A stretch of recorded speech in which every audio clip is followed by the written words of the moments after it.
There's a lot of symptoms, actually. Okay, so next on the list of complex PTSD symptoms and how they affect me. Oh, parking dipped. Toxic guilt and shame.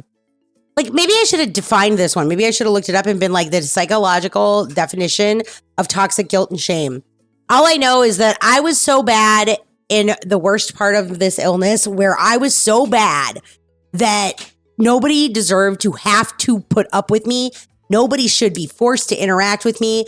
I was going to ruin everybody's life, and there was nobody that was going to convince me otherwise.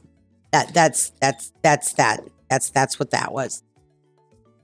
I legitimately think that and the toxic shame from fucking making the bad choices of fucking being involved in an affair because I was an idiot and fucking whatever, and what I lost because of it and where I justified it. Every fucking thought process of how I fucking did that in my brain is like, what the hell is wrong with you? No. Yeah, I know, Gunnar. I know, it's really fucking upsetting.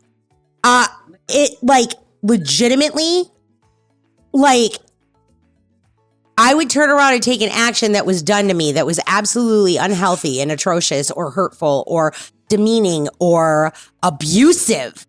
And I'd be like, but I deserve it because I'm guilty, because I fucked up. I fucked up so bad. And I mean, I've been married 24 years and I couldn't do it anymore. And I'm a failure and I'm not good enough for anybody. And therefore. Move your microphone closer to your mouth. You're cutting that out now. Oh, no. Hopefully not in OBS. Hopefully OBS picked it all up. Yeah, I don't know if it's a network issue. Okay. Well, but all I'm saying is that I legitimately did not think I was worth anybody's time, and anybody that had to put up with me didn't deserve to have to put up with me. So, okay, Gunnar, that's enough. So, in other words, yeah, I mean, I think I could look it up and just see what the definition is, but I'm pretty sure that is the definition of toxic guilt and shame. And it was constant. I mean, that's why I've never, ever struggled with, like suicidal ideation until this last year. Like, even after losing my mom, being abused by my dad, and going through everything I've gone through in my marriage, and okay? Even after being locked in the detached and not having food and water for 5 days and losing my longest time best friend, okay? Like, outside of, because technically my ex-husband would be the longest best friend I ever had at 24 years. Then his best friend, who became my best friend at 20 years. And then my personal best friend, who is my best friend for 17 years. All of these relationships are gone. And I tried to hang on to all of them and excuse all their behavior once I lost my shit. And don't get me wrong, dealing with somebody that is struggling with a mental illness in this regard, since I did it before I really went down the bad, because taking care of Nightstar before, when she was struggling with all of this, part of me really feels like I had to go through it in order to stop being such a fucking cheerleader, to stop fucking being like, oh, you can do this, you got this, we're here, we love you, we're gonna, we got it as long as we're together. All that fucking cheering I did, when you feel like in your brain that you don't even fucking deserve it and you aren't fucking worthy of it, it makes it just like, whatever, even if you are right and I could do it, I'm not fucking worth it. Yeah. It becomes this, I feel guilty that they even have to put up with me, so I'd rather crawl into a hole and not make anybody do that. Or in my case, once it would reach a point, that's where suicidal ideation would creep in and literally make me think, oh my God, if I make anybody I love have to put up with me for another second, who am I?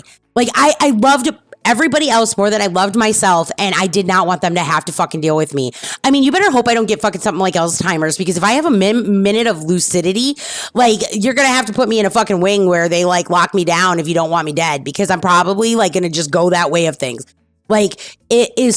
Toxic guilt and shame is an understatement in my opinion. And it's so dark. It is like darkness. It is like the most lonely, fucking awful feeling to literally loathe yourself to a point where you believe that the people you care the most about, that they just literally will be so much better without you. And to then have people around you that will then, in an unhealthy manner, exasperate that, whether they mean to or not. I'm not trying to be accusatory and state that either one of these people that really were affecting me.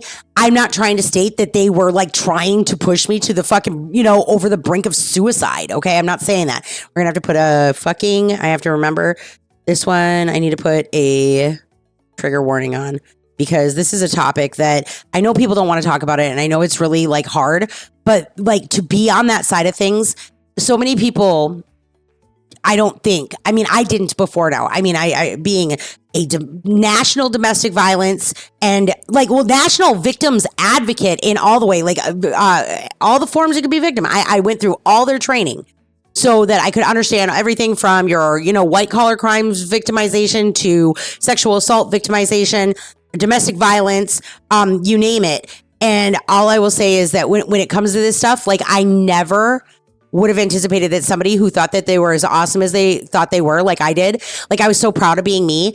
I would have never thought that in one fell swoop of 90 days, that my experiences could have taken me down to a point that I would have thought that I wasn't worth living anymore. I never, ever would have believed it was possible. And the fact that it even happened to this day, that's scary to me. That's the scariest thing is that, and I think that, I could see why people there's just so many different sides to it. If you haven't fully experienced that darkness, it is legitimately unfathomable. You cannot even try to understand what I am saying and the fight that is going on internally.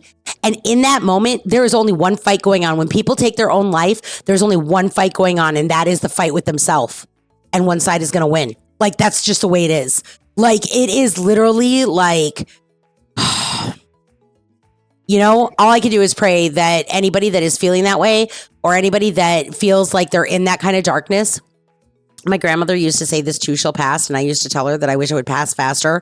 But I'm probably going to pop up on this particular video, just a little disclaimer and a number because guys, get help. Get help. Find the help.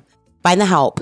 Because sometimes when we try to go to the people that we love and care for the help and they don't have any clue and they're so close to the situation, it can make them just not able to help us as in the ways that we need.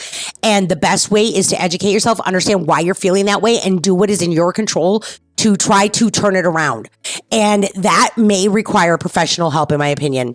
So that's what I'm going to say about toxic guilt and shame as a symptom.